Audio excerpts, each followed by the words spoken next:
ओम नमः सिद्धेभ्यः जय श्री ओम नमः सिद्धेभ्यः जय श्री ओम नमः सिद्धेभ्यः। मंगलम भगवान वीरो मंगलम गौतमो गणे मंगलम कुंद कुंदाद्यो जयंदर्मोस्तु मंगलम सर्वमंगल मांगल्यम सर्व कल्याण कारकम प्रधानम सर्वधर्माणां जयनं जयतु शासनम जैनम जयतु शासनम जैनम जयतु शासनम। तो देखिए हमारा जो सब्जेक्ट चल रहा है पंचलब्धि पर, पंचलब्धि बाय डॉक्टर उज्ज्वला शाह। हमने पेज नंबर 54 पर एक टेबल देखी थी जिसमें ये कर्मों की जो सर्वघाती प्रकृति, देशघाती प्रकृति जो अपन ने पढ़ी थी, तो वो देशघाती प्रकृति और ये क्या है अपन ने ब्रीफ में समझा था कि जिन प्रकृतियों के कारण जीव के उन गुणों का सर्वतः लोप हो जाता है, वो प्रकट में नहीं आती, उजागर नहीं होते, वो उन सब को सर्वघाती प्रकृतियां कहते हैं। और जिन कर्मों के उदय में उनके पूरे गुण जो है छुपते नहीं है, पार्शली खुले रहते हैं, उनको देशघाती प्रकृति कहते हैं, है ना। तो उसमें अपन ने देखो इस टेबल में बहुत क्लियर दिया है। मूल प्रकृति तो अपन जानते हैं, घातीय कर्मों की कौन से हैं? घातीय कर्म ज्ञानावरण, दर्शनावरण, मोहनी और अंतराय। और मोहनी के उन्होंने दो भेद किए, दर्शन मोहनी और चारित्र मोहनी। अपन जानते हैं कि दर्शन मोहनी में जो मिथ्यात्व नाम का कर्म है, दर्शन मोहनी में वो मिथ्यात्व से बना है, तो उसके जो है तीन प्रकृतियों के रूप में उनके टुकड़े हो जाते हैं, अपन जानते हैं। तीन टुकड़े कौन कौन से हैं? उनमें से दो टुकड़े जो हैं वो सर्वघाती के खाते में जाते हैं और एक टुकड़ा जो है वो देशघाती प्रकृति में जाता है। क्यों जाता है? क्योंकि जैसे मिथ्यात्व और सम्यक मिथ्यात्व है, ये जब तक उदय में रहती हैं प्रकृतियां, जीव को सम्यक दर्शन नहीं होता। उसके विपरीत जो तीसरी वाली प्रकृति है सम्यक प्रकृति, अगर वो उदय में रहती है तो जीव को क्षयोग सम्यक तो रह हो जाता है ना। ये अपन ने बहुत अच्छे से समझा था। अब चारित्र मोहिनी अपन किसे कहते हैं? चारित्र संबंधी कौन सी है? जीव का जो दूसरा, जो मोहिनी का दूसरा भेद है चारित्र मोहिनी। चारित्र मोहिनी के अंतर्गत सारे कषाय आ जाते हैं। तो उसमें अपन ने कषायों के भेद पढ़े थे, अनंतानुबंधी, अप्रत्यख्यान, प्रत्यख्यान और संजुलन। तो उनमें से सर्वघाती वाले कौन से? अनंतानुबंधी चार है। क्योंकि जब अनंतानुबंधी उदय में रहती है तो जीव को कुछ भी आगे बढ़ता नहीं, वो सम्यक तो होता नहीं उसको, तो इसलिए वो चार तो ये चली गई अनंतानुबंधी की। फिर अप्रत्यख्यानावरण को अपन जानेंगे तो वो सर्वघाती किस अपेक्षा से है कि जीव को अणुव्रत धारण करने के योग्य उसके भाव नहीं होते, एकदम नहीं होते, तो इसलिए उनको सर्वघाती की कैटेगरी में डाला और अप्रत्यख्यानावरण की के अंतर्गत वो आया। इसी तरह से प्रत्यख्यानावरण है कि चलो अणुव्रत तो धारण कर ली, जीव पूरा जीवन निकाल देते हैं, वो अलग क्षुल्लक बन करके मुनि नहीं बन पाते। और मुनि ऐसा तो होता नहीं कि पार्शियली सा आधा मुनि बन गया आधा नहीं बना। पीछी कमंडल की बजाय पीछी खाली रख लिया, सिर्फ कमंडल रख लिया और आधे गुण धारण कर लिया, ऐसा होता नहीं। तो इसलिए वो भी ऑन ऑफ जैसा है, इसलिए या तो वो होगा मुनि या नहीं होगा, इसलिए वो सर्वघाती की कैटेगरी में आता। और उसमें जो देशघाती प्रकृति है चारित्र में, वो कौन सी है? संजुलन कषाय है। तो संजुलन कषाय में क्या है? ये कषाय तो है अवश्य, लेकिन उसके उपलक्ष्य में भी किंचित चारित्र तो प्रकट रहता है। मुनि तो बनी गया, मुनि बनने के बाद में यथा योग्य चारित्र भी अगर नहीं हुआ है तो हो जाएगा, तो ये उसमें पार्शली खुला रहता है। इसी तरह जो नौ कषाय है, नौ कषाय हास्य रति रति अपन ने पढ़ा, वो सब भी कैसी कषाय है? उनका नाम ही नौ कषाय है। नो का अर्थ होता है किंचित कषाय, वैसी तीव्र कषाय नहीं होती जो ऐसी मूल में जो मुख्य कषायों जैसी। तो इसलिए वो जो है देशघाती के अंतर्गत आती है, उनमें काफी कुछ खुला रहता है। और फिर चौथा अपन ने अंतराय कर्म पढ़ा था। तो अंतराय कर्म की जित सारी प्रकृतियां कौन सी जाति की होती हैं? वो देशघाती प्रकृति की होती हैं। देशघाती प्रकृति में मतलब पार्शली होता रहता है। अगर अपन व्यवहार अंतराय से भी समझे तो जैसे मेरे दान देने के भाव नहीं आते लेकिन कभी कभी आ जाते हैं, ये थोड़े से आ जाते हैं, ये अपन जो है व्यवहार वाला पक्ष समझ रहे हैं। मैं फिर आपको निश्चय वाला बताऊंगा। उसी तरह से लाभांतराय में कभी लाभ होता कभी नहीं होता, बहुत दिन बाद हो गया लाभ, तो एकदम सर्वथा होता नहीं। भोगांतराय, भोगांतराय, वीर्यांतराय में नहीं, सामर्थ्य, सामर्थ्य भी कभी थोड़ी प्रकट होती थोड़ी नहीं होती, तो ये तो है व्यवहार वाला। और जब अपन अंतर वाला बोलते हैं, जो अंतराय कर्म की जो प्रकृति है, अंतराय में जैसे जीव को जब जब अपना ध्यान करता है किसी भी अवस्था में, इवन मिथ्या दृष्टि अवस्था में भी जीव अपना जब ध्यान करता है, वो करता ही है, भले ही वो अभी मिथ्यात्म है, तो उस काल में उसको किंचित आनंद की प्राप्ति होती है।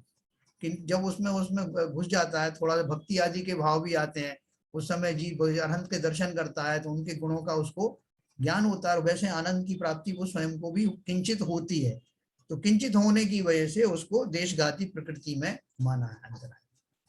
ये अपन ने अंतराय के बारे में पढ़ा था, और उसके पहले अपन ने घाती अघाती कर्मों के बारे में जो पढ़ा था उसको मैं फिर से आपको ब्रीफ में बताता हूँ। पेज नंबर 48 हमने क्या पढ़ा था 48 पेज पर, कि घाती कर्म जो है वो और अघाती कर्म दो तरह के कर्म हैं, जिसमें से घाती कर्म सारे अप्रशस्त हैं। अप्रशस्त का अर्थ अपन ने क्या समझा था कि वो जो है वो पाप रूपी ही हैं। जब जब उनका उदय होगा तो वो पाप रूपी ही उदय होगा, और उनका बंध जब होगा तो हमारे पाप रूपी भावों के कारण उनका बंध होता है। तो इसलिए वो घाती कर्म सब प्रशस्त जाति के ही हैं, जिनका निरंतर हमें बंध होता है, निरंतर ही वो उदय में आते रहते हैं जब तक हम संसारी हैं। तो उसके अपन ने एक भेद पढ़े थे कि उनमें जो है वो कैसे किस कैटेगरी के भाव हैं। देखो अपन उन भावों को कैसे समझाएं लोगों को कि कैसे भाव चल रहे हैं। अपन कोई बोले साहब मिश्री कैसी लगी आप, तो अपन बोलेंगे स्वाद में तो शक्कर जैसी है, लेकिन जब इसको मुंह में रखता हूं तो थोड़ी कठोर है, काटने में दिक्कत आती है, और बाकी तो वैसे ठीक है, मीठी है, सफेद है और कड़क है। तो ऐसे हम उनको उसको बताने की चेष्टा करते हैं, लेकिन वास्तव में तो स्वाद जो है जो ले रहा है वही समझ सकता है। ये हम बाहरी लक्षण तो बता सकते हैं। तो ऐसे ही जीव के भाव किस जाति के हैं, कितने कठोर हैं, उसको ध्यान में रखते हुए घातीय कर्मों के उन्होंने 4 कैटेगरी बनाई। कौन कौन सी बनाई? शैल, अस्थि, दारू, लता, ये 4 उसके स्टेजेस बताए कि भैया जब जो घातीय कर्मों का जब बंद होता है या उदय होता है तो ये 4 स्टेजेस वाले जो है कर्म बनते हैं।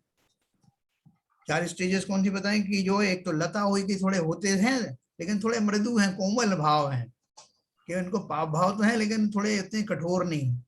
और उससे ज्यादा कठोर में जाएं तो दारू कैटेगरी आती है। दारू माने जैसे लकड़ी होती है, वृक्ष की लकड़ी आदि होती है, काष्ठ होता है, उसे दारू कहते हैं। जो लता जैसा कोमल तो नहीं है लेकिन पत्थर जैसा कठोर भी नहीं। तीसरा अस्थि होता है, हड्डियां। हड्डी कैसी होती हैं कि नीचे वाली दोनों जातियों से तो कठोर है, लेकिन शैल यानी पत्थर चट्टान से तो मुलायम है, उनके कंपैरिजन में तो नम्र है। और लास्ट में शैल है, मतलब बोले पत्थर जैसा उनके जो है वो भाव बने, ऐसे भाव बने जो एकदम कड़क भाव है। उन कहते हैं कि साहब वो तो पत्थर हृदय आदमी है, ऐसा बोलते हैं ना अपन। तो उसका अर्थ क्या है कि उसमें सेंसिटिविटी नहीं है, अर्थात बहुत कठोर है। तो ये जो शैल जाति के जो भाव हैं वो घातिया कर्मों में उन जीवों के बनते हैं। और फिर देखो उनसे करस्पॉन्डिंग बहुत सारी चीजें चलती हैं, जैसे कि उस जाति के जो जीव होंगे वो कौन सी पर्याय वाला होगा। जैसे घाती कर्म का जो शैल वाला है, अपन ने बोला बहुत क्रूर भाव जिसने बांधे होंगे, तो क्रूर भाव बांधने वाला जो जीव होगा वो जीव कौन होगा? तो अपन बोलते हैं कि कम से कम पंचेंद्रीय होना चाहिए, सैनी पंचेंद्रीय होना चाहिए, चाहे वो क्रूर भाव हो चाहे बहुत मृदु भाव हो, क्योंकि साथ में नरक में जाने वाला जो जीव होता है उत्तम संगनन का धारी होता है, और मनुष्य पर्याय में होता है या बड़े त्रियंश में होता है। तो इसलिए वो जो उससे जो निमित्तिक संबंध है वो भी होते हैं। तो इसलिए उनकी 4 कैटेगरी जो बताई, शैल, अस्थि, दारू, लता, ये 4 कैटेगरी के जीवों के भाव होते हैं जो घातिया कर्मों का निरंतर बंद करते रहते हैं। उनमें बदल भी सकते हैं बीच में, कि इस समय मैंने बांधा तो दारू वाली जाति का बांधा, दूसरे समय में बांधा तो लता वाले का बांधा, या मिला जुला बांधा। ये तो मुख्य जो उसके भेद बताए। तो इस तरह से जो जीव के जिनके परिणाम बिल्कुल ही शुष्क पड़े हैं, जो घोर मिथ्या दृष्टि है, क्योंकि मिथ्या दृष्टियों में भी अपन ने बहुत कैटेगरी समझी थी ना, अनंत कैटेगरी है। सिर्फ ये कि इस अपेक्षा से सब एक हैं कि कोई भी सम्यक दृष्टि नहीं है, लेकिन उसमें भी थोड़ा अपन ने भेद समझा था। तो जब जीव जो है जिन घातिया कर्मों का बंद करता है, जो कि निरंतर कर रहा है, तो वो इन जातियों में से किन्हीं जातियों का बंद करता रहता है। और इसीलिए जब वो उदय में आते हैं तो उसी जाति के आते हैं।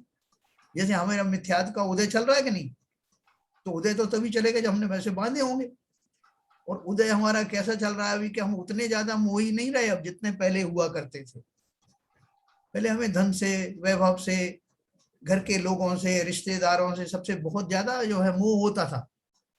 लेकिन अब दो कारण से जो है मोह जा सकता है।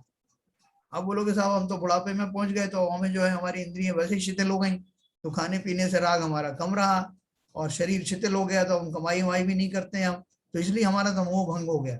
ऐसा नहीं, वो मोह अंदर में पड़ा रहता है, हम भले ही ऊपर से क्रियाशील ना रहे। लेकिन आपने देखा होगा बहुत वृद्ध लोग भी हैं जिनके बिल्कुल असहाय हो गए हर तरह से, खाना पीना भी नहीं अच्छा लगता, लेकिन वो देख करके अच्छा खाना चटकारे लेते हैं। या धन कमाने की उनकी इच्छा होती है, काश मेरा शरीर ठीक होता तो मैं भी जो इतना कमा लाता। तो ये जो अंदर के भाव हैं वास्तव में उनसे बंद होता है।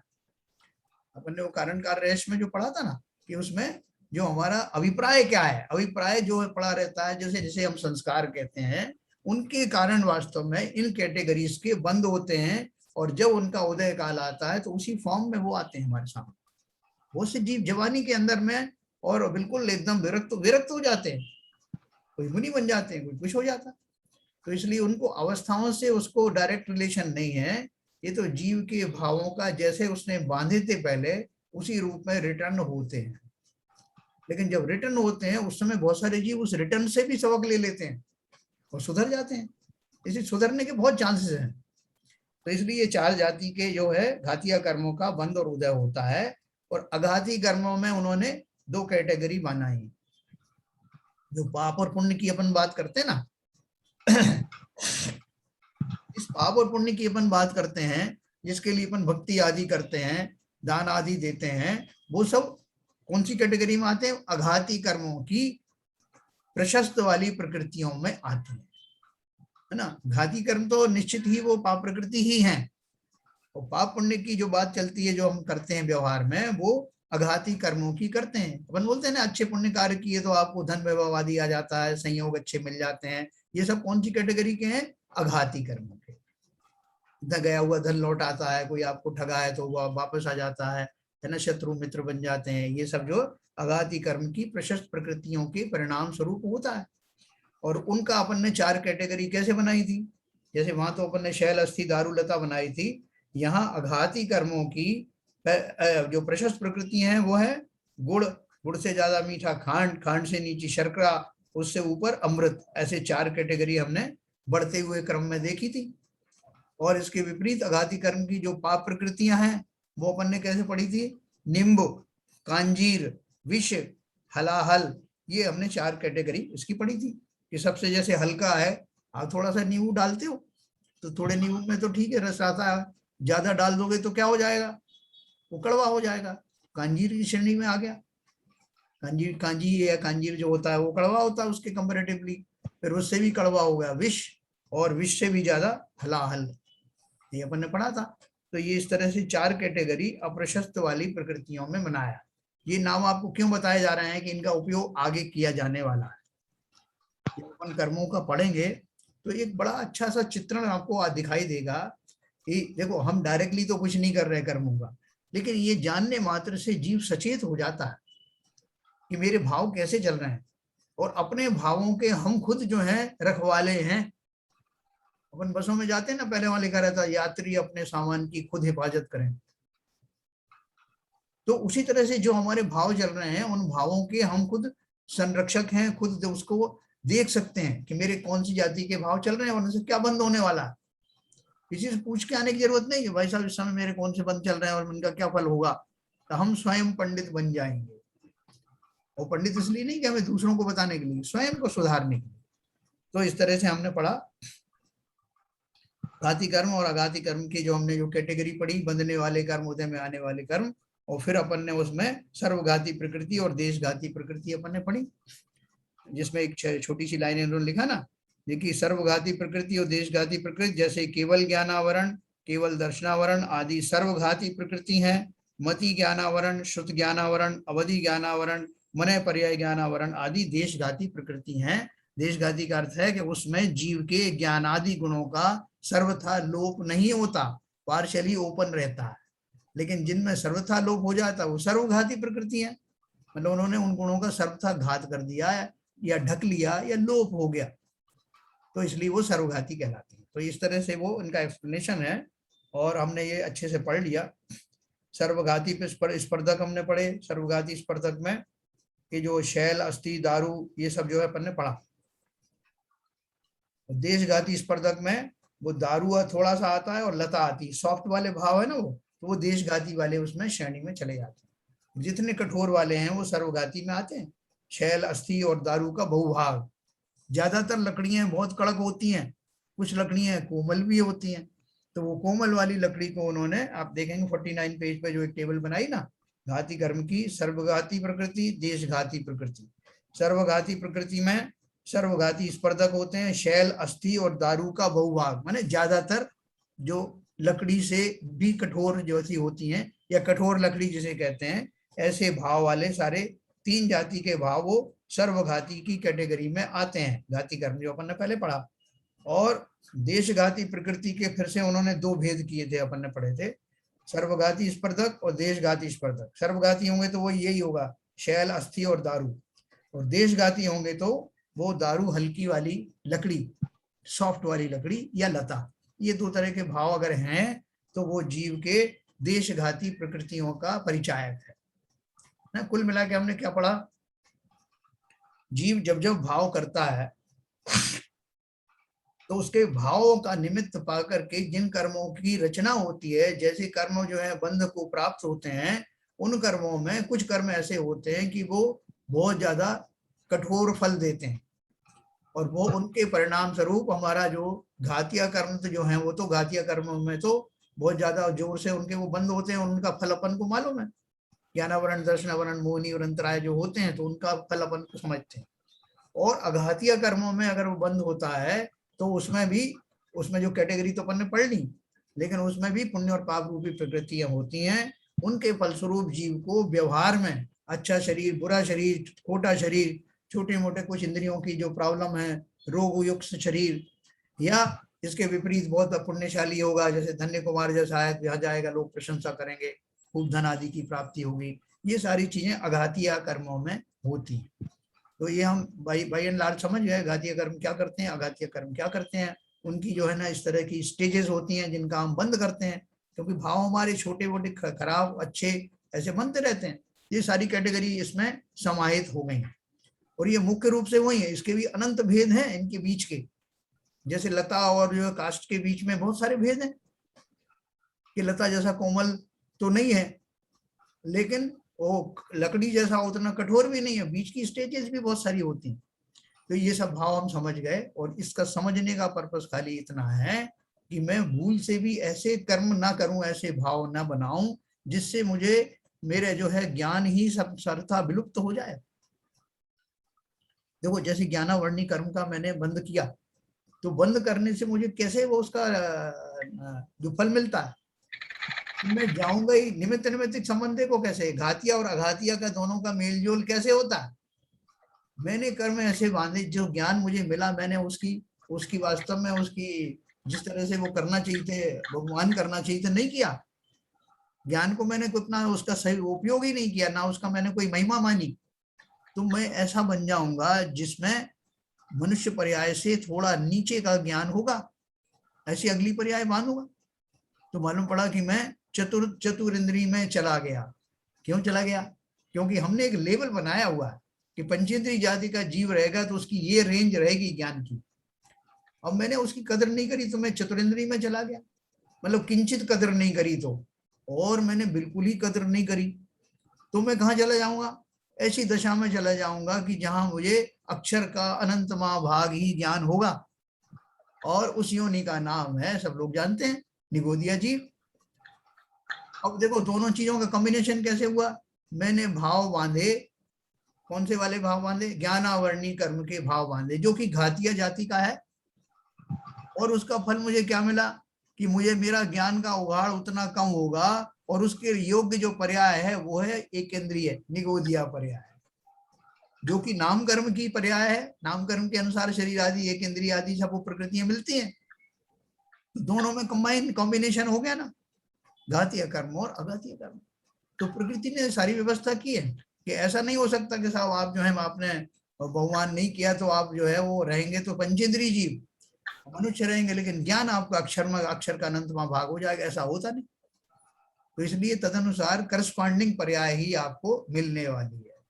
तो ये बहुत अच्छा सा खेल है प्रकृति का, जिसको हम समझ करके अपने आप को सुधार सकते हैं। तो हम वापस आते हैं अपना पेज नंबर 54 पर। कल हमने क्षयिक भाव के बारे में पढ़ा था। ये खाली एक मैं आपको जो ब्रीफ में समझ लेना, ये भाव जो हैं क्या होते हैं, क्षयिक भाव, क्योंकि इसका एक अलग से किताब है भाव दीपिका के नाम से, है ना, और भी किताबों में दिया हुआ है। तो जिनमें ये भाव कौन से होते हैं, जो अनंत सिद्ध बन जाते हैं उनके क्षयिक भाव कौन से होते हैं, और जो बाकी के जो मुनि आदि हैं उनके कौन कौन से जो है, या श्रावक के कौन कौन से भाव होते हैं, ये अपन ने कल पढ़ा था। क्षयिक भाव, क्षयिक भाव में क्या था, क्षयिक ज्ञान हो जाता है उनका। अभी हमारा कौन सा ज्ञान है, हमारा ना क्षयिक है, ना क्षयोपशमिक है, ना औपशमिक है। तो कौन सा हमारा, हमारा तो जो ज्ञान है वो इन कैटेगरी में आता नहीं अभी, क्योंकि हमारा सम्यक हुआ नहीं। तो इसलिए क्षयिक भाव के 9 भेद हैं, 9 तरह के मिथ्या ज्ञान है। तो क्षयिक भाव 9 है, कौन कौन से हैं, क्षयिक ज्ञान, क्षयिक दर्शन, क्षयिक चारित्र, क्षयिक सम्यक्त्व, फिर दान, लाभ, भोग, उपभोग और वीर्य। इस तरह से ये 9 क्षयिक भाव होते हैं जो क्षयिक सम्यक दृष्टियों को प्रकट होते हैं, या क्षयिक ज्ञान वाले जो केवली आती हैं उनको उनको अवेलेबल रहते हैं 9 के 9 भाव। और दूसरे जो क्षयोपशमिक भाव हैं वो कौन से हैं, देशगाती की तरफ देखो, देशगाती प्रकृति में मिल जाएगा आपका, क्योंकि ये सब क्षयोपशमिक भाव हैं। तो कौन कौन से हैं उसमें, मति, श्रुत आदि 4 सम्यक ज्ञान और 3 कुज्ञान। तो 3 कुज्ञान कौन से होते हैं, मति, श्रुत आदि 4 सम्यक ज्ञान कौन से हैं, बाबूजी बताओ।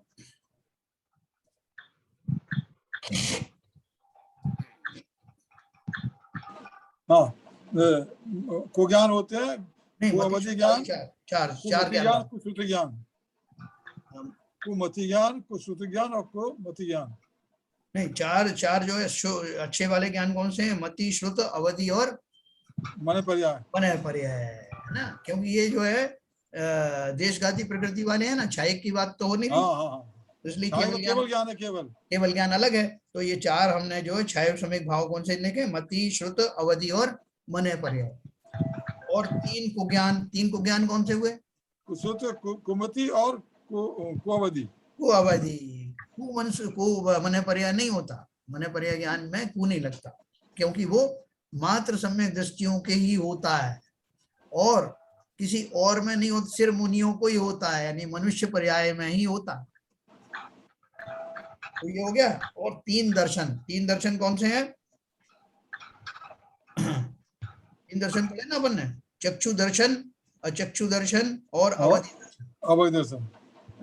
ये इसमें देशगाती प्रकृति के उसमें लिखे हुए ना, ये तीनों दर्शनावरण के आगे। उसके बाद में क्षयोपशम सम्यक्त होता है, सराग चारित्र होता है, संयम होता है और दानादि 5 होते हैं। देखो इसमें सराग चारित्र का अर्थ क्या है, बोले साहब चारित्र भी 2 तरह का होता है क्या, सराग और वीतराग, होता है कि नहीं होता। जब तक जीव चतुर्थ क्षयोपशमिक सम्यक्त का धारी है तब तक उसका जो चारित्र है वो चारित्र क्षयिक चारित्र नहीं है। इस अपेक्षा से वो उसमें कुछ राग रहता है। और क्या राग रहता है, जैसे 10वें गुण स्थान तक के जो मुनिराज हैं, जो अभी श्रेणी चढ़ रहे हैं, वो सम्यक दृष्टि तो हैं, लेकिन अभी उनमें राग का कुछ अंश पाया जाता है, जैसे सूक्ष्म लोभ के छाया उनकी अभी प्रकट है, उस अपेक्षा से वो सराग सम्यक में आता है। उसमें राग ऐसा नहीं होता कि कोई स्त्री पुत्र आदि से कोई राग हो रहा हो, उसमें उनको जो है भक्ति आदि के थोड़े भाव होंगे, प्रशस्त टाइप के जो भाव होंगे, और जिनेन्द्र आदि के प्रति जो बहुमान होगा, उस जाति का वो सराग होता है।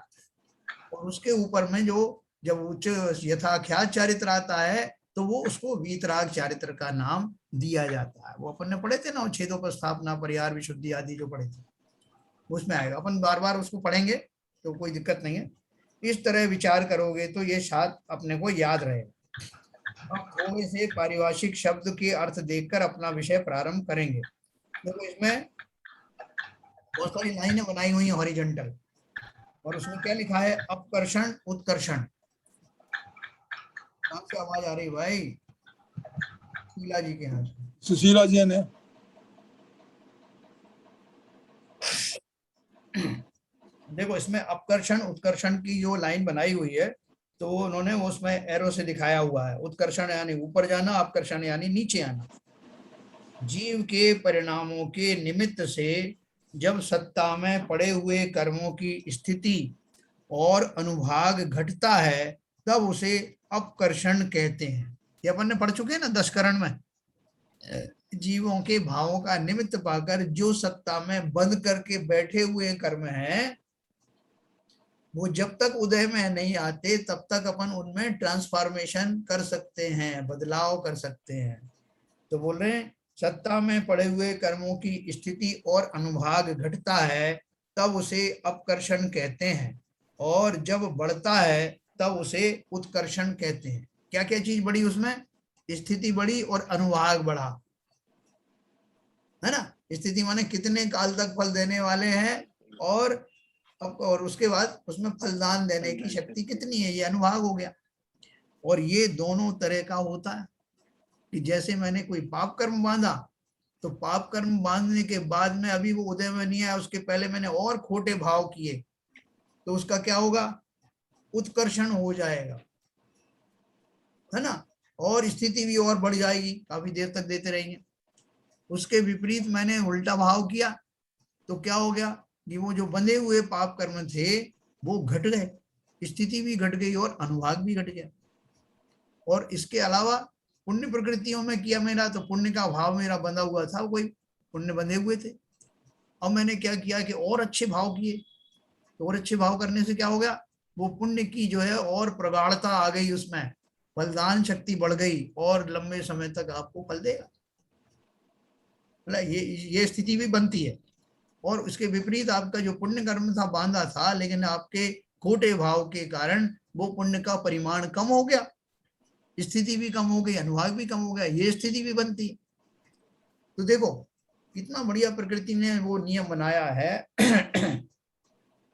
कि हमारे पूर्व में किए हुए जो भाव हैं, जो किसी गलती के कारण कोई कर्म हम बना बैठे हैं, उसमें हमारे पास प्रोविजन है कि उसमें हम सुधार कर लें।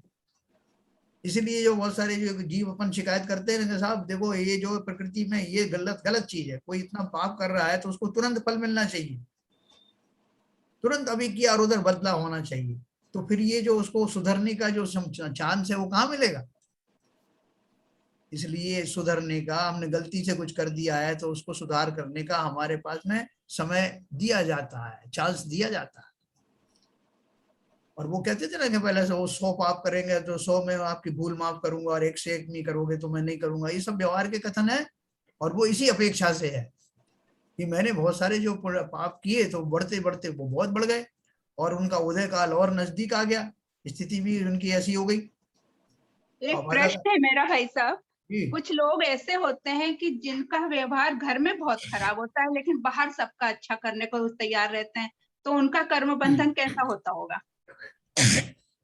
हाँ देखिए ऐसा है, जो घर और बाहर की जो अपन बात कर रहे हैं ना, घर और बाहर में वही व्यक्ति है ना, वो अपन ने उनको नाम दिया घर वाले या बाहर वाले जी, लेकिन है तो वो व्यक्ति ही, वो कहीं से आए हैं, किस रूप में आए हैं, कोई रिश्तेदार बन के आए हैं, कोई शत्रु बाहर से शत्रु दिखाई दे रहे हैं, है ना। और कुछ को हम समझ नहीं पाते, भले ही आपके परिवार में दाखिल हो गए हैं लेकिन दाखिल होने मात्र से अगर वो शत्रु बन करके आए हैं, पिछले जन्म में आपने कोई शत्रुता की है तो वो आपसे शत्रुता पूर्ण ही व्यवहार करने वाले हैं।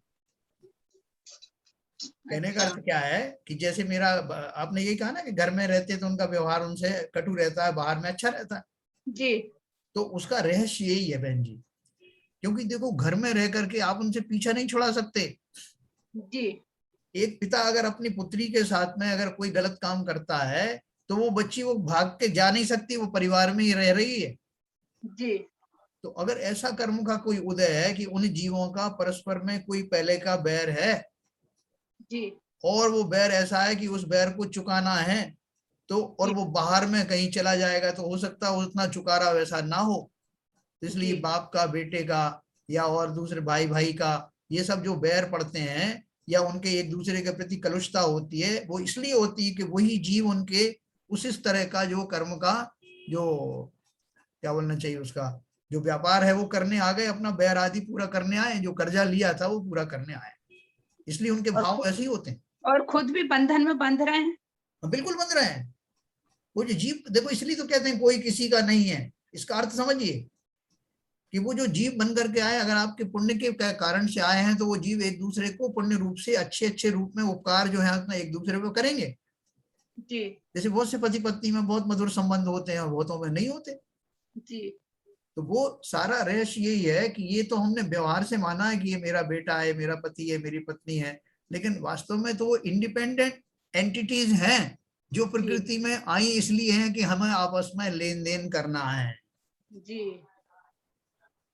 बाहर में बहुत अच्छे आपके संबंध हो सकते हैं, बाहर में जितने लोग आपके संपर्क में आ रहे हैं वो लोग हैं जिनके प्रति कभी आपने उपकार किया था।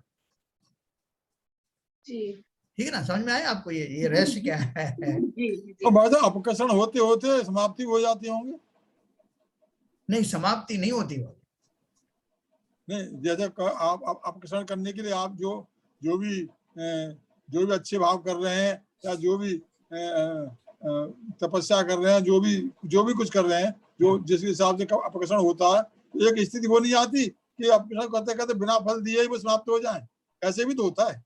नहीं, देखिए ऐसा है, अपने यहाँ जो 10 करण दिए है ना, 10 करण में अपन ने क्या क्या पढ़ा? अपकर्षण, उपकर्षण, निर्जरा भी अपन ने पढ़ी, हाँ, है ना? तो वो निर्जरा हो जाती होगी बिना फल दिए। तो वो निर्जरा के अलग भाव होते हैं, सत्ता में से निकलने के लिए अलग अच्छा भाव। जी, ये भाव नहीं होते, अपकर्षण वाले भाव नहीं होते। जी हाँ, उसके भाव ठीक है, अलग है। ठीक है, ठीक है, ठीक है। तो ये हो गया अपकर्षण में।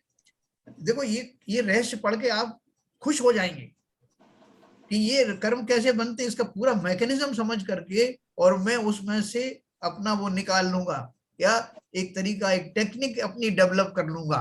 संसार में रह रहा हूं, इस बीच में ही ऐसी व्यवस्था करूं कि मैं अपने स्वजनों के साथ तो अच्छे से रहूं ही रहूं, बल्कि परिजनों के साथ भी अच्छे से रह करके टैक्टफुली इस संसार से निकल जाऊं। ये टैक्ट सीखने को मिल रहा है।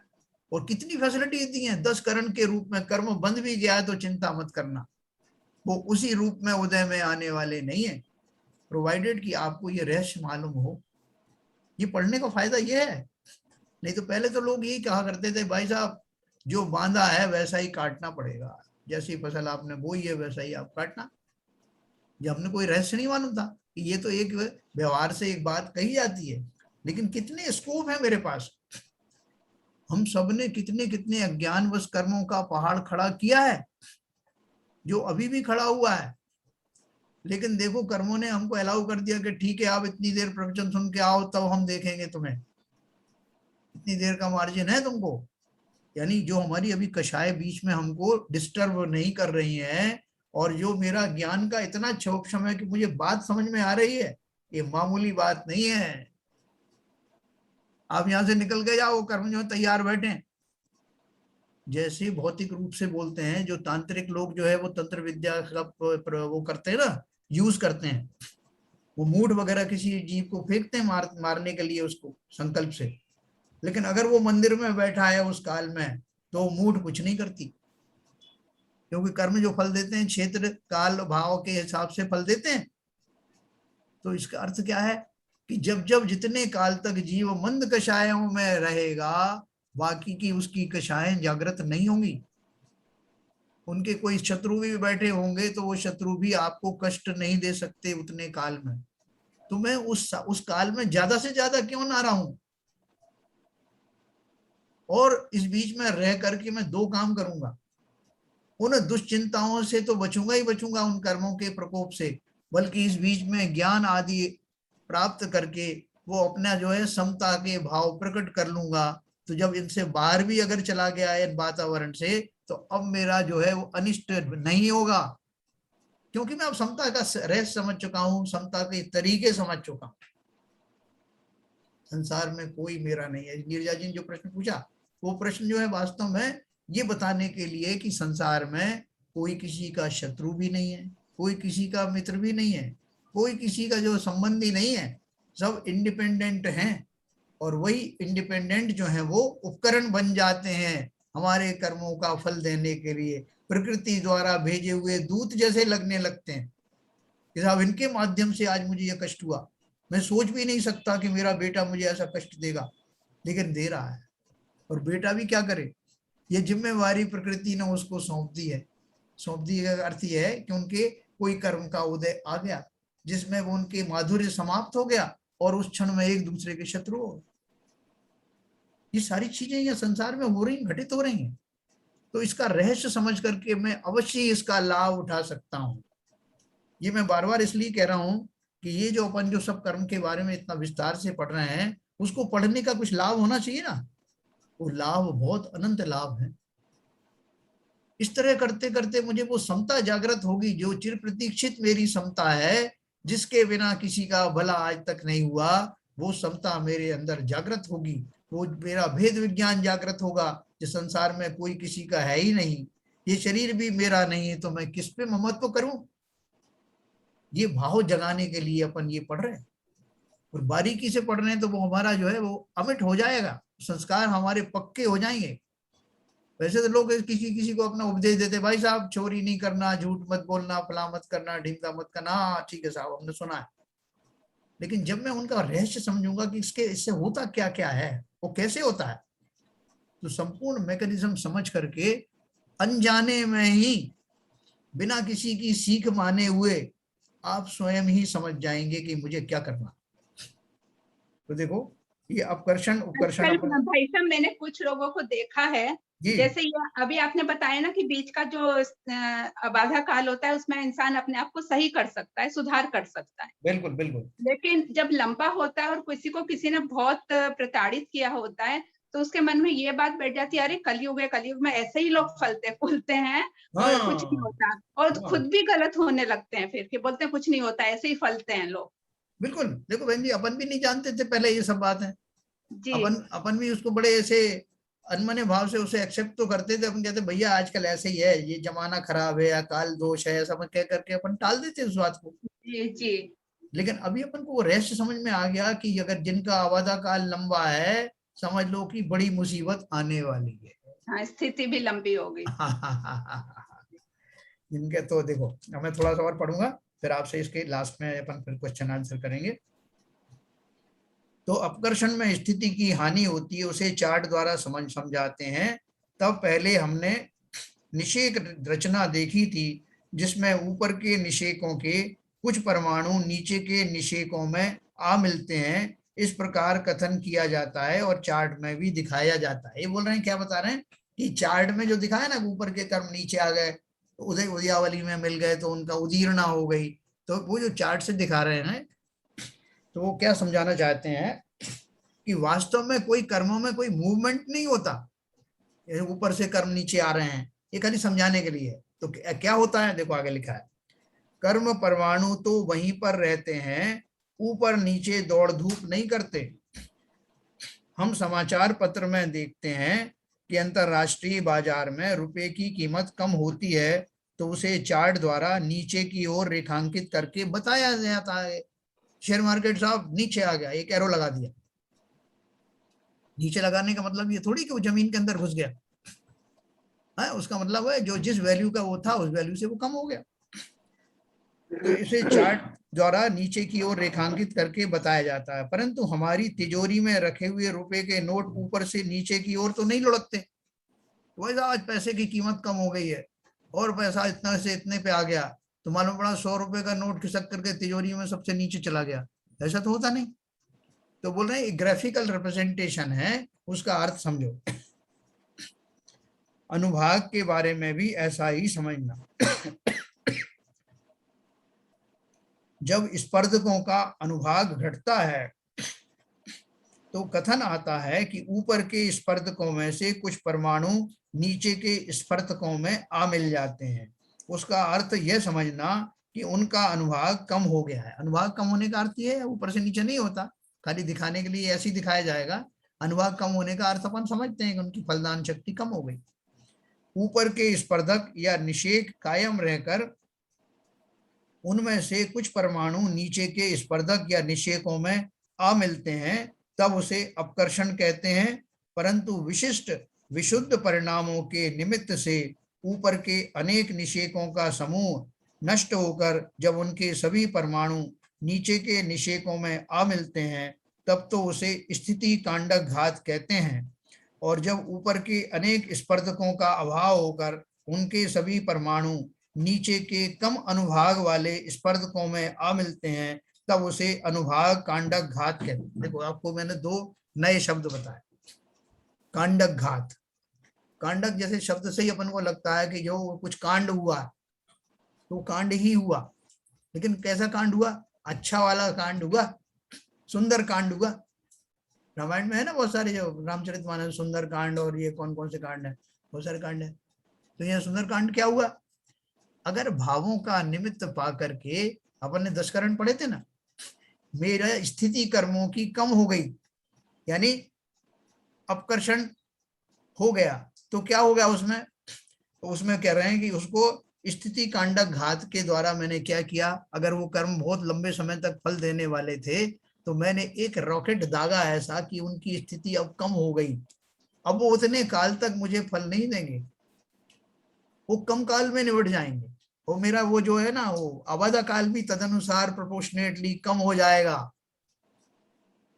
और वो जल्दी से चले जाएंगे। अपन बोलते हैं कि भाई साहब जैसे भी कर्म है दे दो फल, इनको अभी मैं तैयार हूँ, जितना देना हो दे दो, मैं बिल्कुल तैयार बैठा हूँ, जल्दी निबट जाते हैं। मुनिराज क्या करते हैं? ये तपस्याओं के द्वारा यही तो करते हैं। तो वो उसमें जो जो रॉकेट चलते हैं, रॉकेट चलते हैं मतलब भावों के जो रॉकेट चलते हैं, उनसे क्या क्या घटित होता है। स्थिति कांडक घात के द्वारा मैं अपनी स्थितियों का को रोक देता, कम कर देता हूँ, और अनुभाग कांडक घात द्वारा अनुभाग को कम कर देता हूँ। इनका नाम खाली दिया अपन ने, वैसे पहले से भी यही कह रहे थे कि हम अपने भावों के द्वारा उनका अनुभाग कम कर सकते हैं, स्थिति कम कर सकते हैं। तो वो भाव जो है, जो भावों का पैकेज है, उस पैकेज का नाम दिया है कांडक। जब उन भावों का समूह काम करता है तो अनुभाग कम हो जाता है, स्थिति कम हो जाती है। Very simple. ये आगे जब अपन पढ़ेंगे तो कैसे वो जो मुनिराज जो करते हैं, और हम भी जब अपने गुणस्थान जब चढ़ने वाले हैं तब कैसे कैसे कांडक घात करके हम उन स्थितियों को कम कर देंगे, अनुभाग को कम कर देंगे। न केवल ये कर देंगे बल्कि हम कर्मों को भी, वो प्रकृतियां बंधेंगे ही नहीं, ऐसे बंधापसरण आदि भी हम पढ़ने वाले हैं। कर्मों के रेफरेंस में देखा जाए तो कांड ये पूरा बड़े से बड़े पूरा कांड हो जाता है। अगर कर्मों के रेफरेंस में देखें तो पूरा कांड हो जाता है। स्थिति बंद, स्थिति कम हो जाए, अनुभाग कम हो जाए, एक साथ इतने रॉकेट चलते हैं, वो पूरा कांड होता है। सही कह रहा है। देखो अपन बुरे रेफरेंस में कांड बोलते साहब, उन्होंने बड़ा कांड कर दिया आज, है ना, महाकांड कर दिया, भावपूर्वक ही तो किया होगा ना। तो भावों का वो वंश, वो समूह जिसके द्वारा कोई बुरा कार्य किया जाता है वो भी कांड कहलाते हैं, और भावों का वो समूह जिसने हमको बहुत अच्छा काम करके दिया वो भी एक कांड है, भले ही वो सुंदर कांड हो।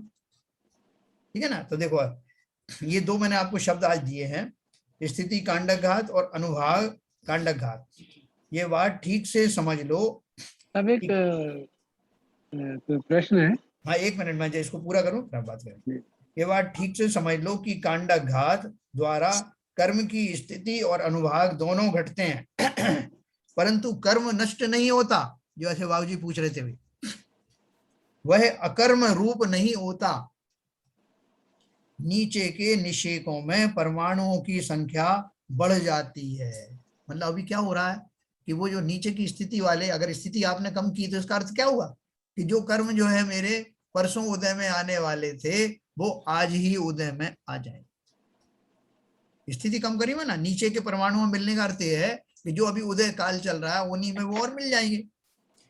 तो इस तरह सत्ता में पड़े हुए कर्मों की स्थिति घट जाती है और उनकी फल देने की शक्ति भी हीन हो जाती है। ये दो कांड के द्वारा, स्थिति कांडक घात और अनुभाग कांडक घात दोनों के द्वारा, अर्थात मेरे भावों का ऐसा स्वरूप का की प्राप्ति होने पर मेरे जो सत्ता में पड़े हुए कर्म थे उनकी स्थिति भी कम हो जाती है और अनुभाग भी घट जाता है। अब वो जल्दी से कम अनुभाग के साथ ही उदय में आ जाते हैं। बोलिए साहब क्या पूछना है? वो ये कह सकते हैं कि उनको निर्जरा के लिए तैयार कर लेते हैं और निर्जरा के लिए दूसरे भाव करने पड़ेंगे।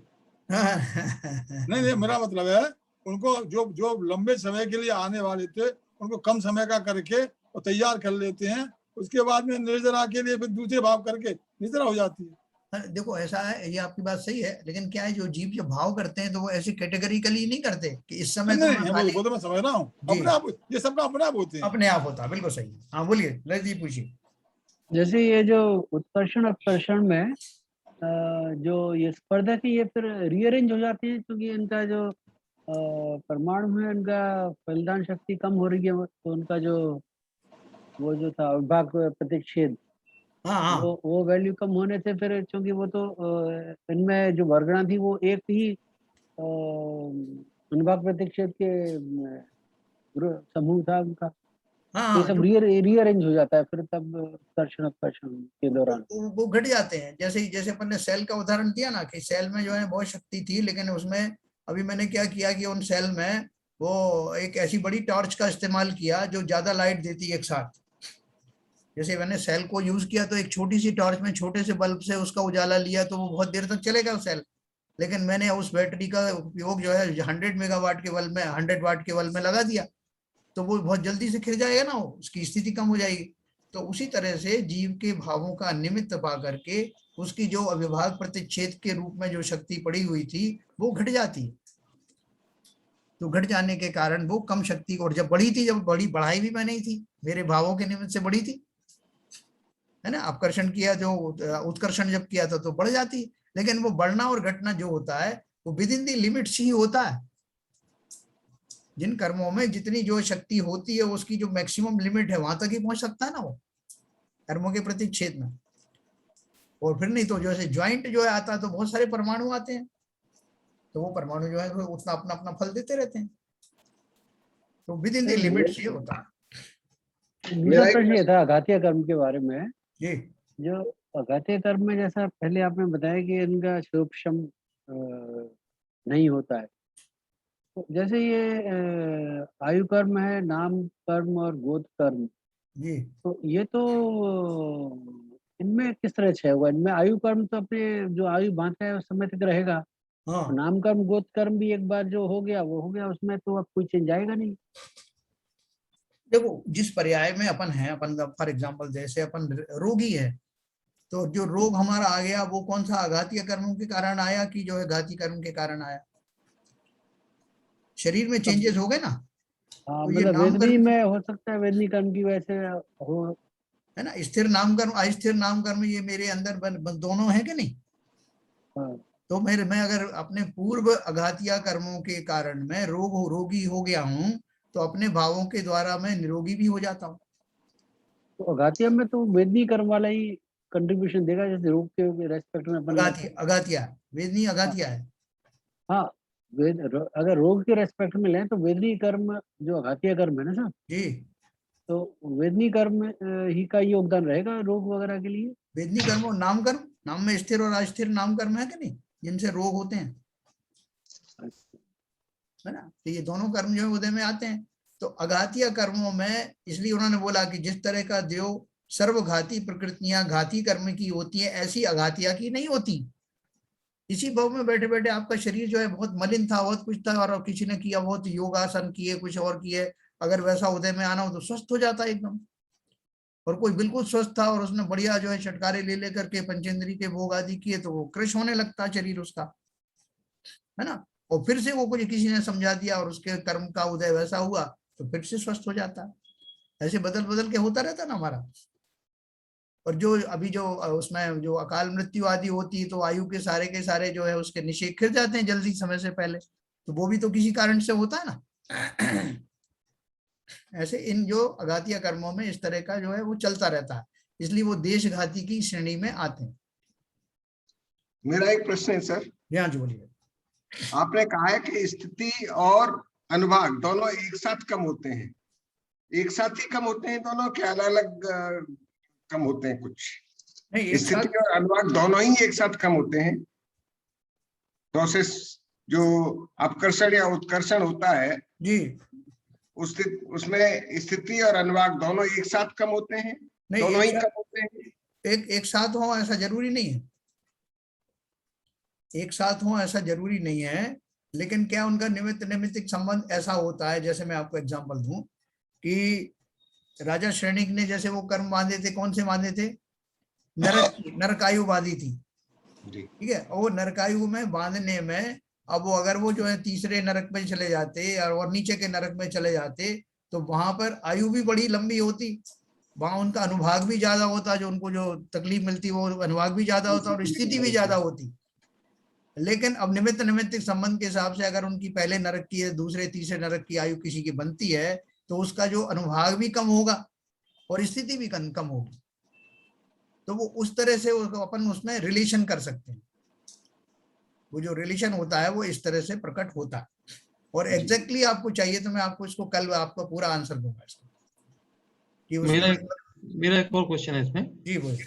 ये स्थिति कांड घात और अनुभाग कांड घात, ये दोनों आपके ये जो मतलब अपने जो निर्जरा से रिलेटेड है, मतलब एक गुण जो हम सम्यक दर्शन के उसमें कोशिश में लगे हुए तभी ये होता है, मतलब ये नेचुरल रूप से नहीं होता स्थिति कांड घात और अनुभाग कांड घात। जब हम लोग अपनी निर्जरा कर रहे हैं या वो कर रहे हैं तभी ये जो नियम लागू होता है क्या उसमें? ये उसी से रिलेटेड है कि ये पैराग्राफ? देखिए बाई एंड लार्ज तो ऐसा ही होता है जैसे आप बोल रहे हो, लेकिन जैसे सम्यक दर्शन से पहले भी जो शुभ भाव होते हैं उन शुभ भावों का निमित्त पा करके ये जो उत्कर्षण अपकर्षण आदि हैं ये होते हैं, ये उस समय भी होते हैं। क्योंकि देखो अब जो जीव सम्यक दर्शन प्राप्त करने जा रहा है उसका सम्यक दर्शन की कारण लब्धि से पहले ही बहुत सारा जो है खेल हो जाता है। वो जो खेल अपन पढ़ने वाले अभी उसमें आपका ये प्रश्न बहुत अच्छे से एड्रेस होगा, ठीक है ना। चलिए तो इसमें अपकर्षण तो उस कर्म का, जैसे मान लो मैंने पुराने कर्म बांधे और मैंने फर्दर अभी और ऐसा कुछ घटना की मैंने, तो और उसमें मैंने क्रोध किया और बहुत बुरी तरह कषाय किया, तो जो पुराने जो कर्म बंधे हैं उनका अपकर्षण हो जाएगा, उससे फर्क पड़ेगा? देखो मैं इसमें एक आपको बहुत और एक और रेश की बात बताता हूँ कि जैसे कि मैंने किसी व्यक्ति से क्षमा मांगी और क्षमा मांगने के समय में मैंने स्पेसिफिक उस बात का जो है हवाला दिया कि मैं किस बात की क्षमा मांग रहा हूं, तब वो व्यक्ति आपको स्पेसिफिकली उस चीज के लिए क्षमा करेगा। और आपने हवा में कह दी भाई साहब मुझसे जो कोई भूल चूल हुई हो आप उन्हें क्षमा करना, तो वो बराबर एड्रेस नहीं हुआ। वो व्यक्ति भी आपसे प्रभावित पूरा नहीं होगा कि भाई साहब ये तो इन्होंने ऐसी हवा में बोल दिया, ये स्पेसिफिक उस गलती के लिए तो क्षमा मांगी नहीं इन्होंने। उसी तरह से जीव के जिन भावों को आपने याद करके कि मैंने फला आदमी के साथ में ऐसा ऐसा किया था या फला समय ऐसे भाव किए थे मैंने, तो मेरे वो भाव जो है मिथ्या हो, जैसा कि अपन इसमें बोलते हैं ना प्रतिक्रमण आदि में, तो वो कर्म जो है स्पेसिफिक होंगे तो उसमें हलचल होती है। और आपने मान ली उसका तो कुछ किया नहीं और दूसरा कुछ किया आपने, दूसरे भाव की जो और कर्मों को एड्रेस करने वाले थे, तो वो तो वहीं के वहीं रहा, दूसरे कर्म में हो सकता है हलचल हो जाए, क्योंकि ये बहुत बारीकियां हैं। और जो कर्मों का जो रहस्य प्रकृति में बिल्कुल वैसा ही होता है एग्जैक्टली जैसे हमारे भाव होते हैं। भाई साहब अनादि काल से जब भाव मिल रहा है तो हम अनादि काल से संस्कार बांधते आ रहे हैं, तो सब गलतियां तो किसी को मालूम नहीं है, जो वर्तमान में की है या जो अभी याद है उसके लिए तो प्रतिक्रमण ऐसा करा जा सकता है, बाकी सबके लिए तो एक जनरल प्रतिक्रमण ही कर सकते हैं कि ऐसे सारे भाव मिथ्या हो जाएं। बिल्कुल सही तो कहा, क्या बिल्कुल आपने सही कहा कि जो स्पेसिफिक है, देखो अपन वैसे भी करते हैं जैसे अपन ने किसी के प्रति कोई अपराध नहीं किया और हम समता में रहते हैं, समस्त जीवों का को मेरी तरफ से मैं क्षमा करता हूँ और मैं उनसे क्षमा चाहता हूँ, ये अपन एक जनरल स्टेटमेंट देते हैं।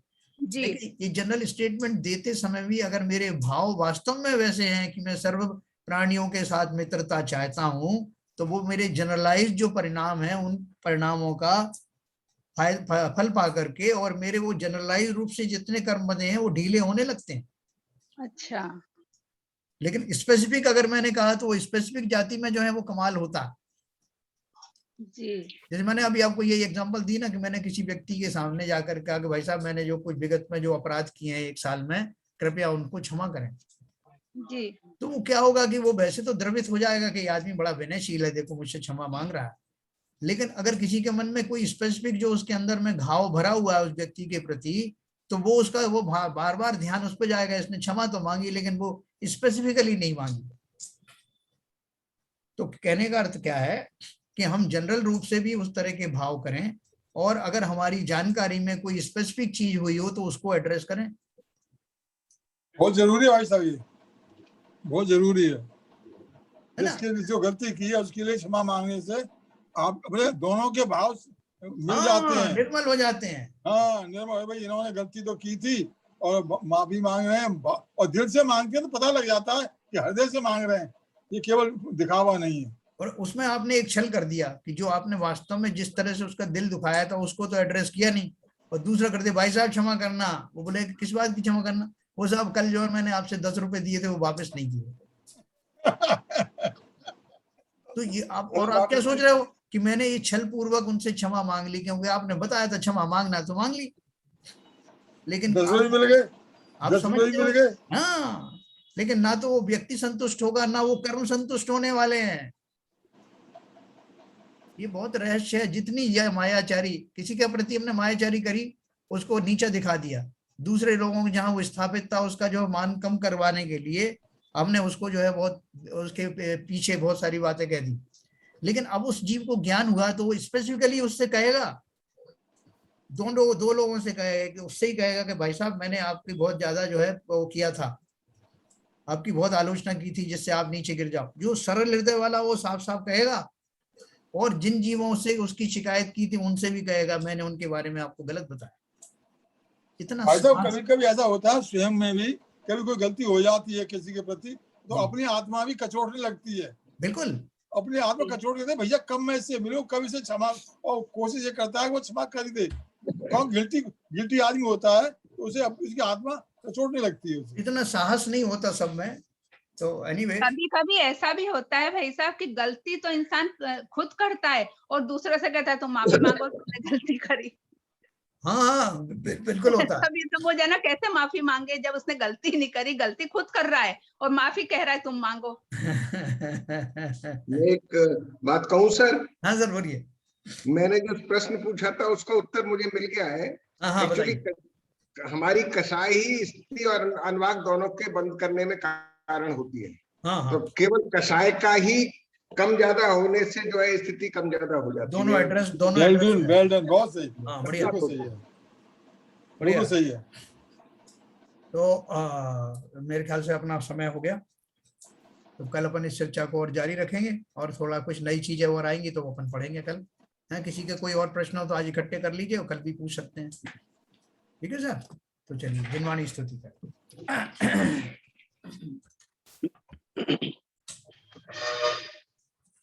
मिथ्यातम नाश वेको ज्ञान के प्रकाश वेको आप पर भास वेको भानु सी बखानी है। द्रव्य जान वेको बंध वेधि भान वेको स्वपर पिछान वेको परम प्रमाणी है।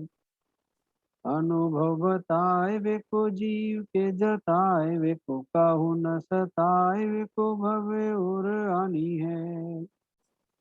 जहाँ तहाँ तार वेको पार के उतार वेको सुख विस्तार वेको यही जिनवाणी है। हे जिनवाणी भारती तो है जपू दिन रैन, जो तेरी शरणा गए सो पावे सुख चैन। जिनवाणी के ज्ञान से सूझे लोकालो, तो वाणी मस्तक नमो सदा देते हैं धो, सदा देते हैं धो। जिनवाणी माता की जय। नौबार नमो।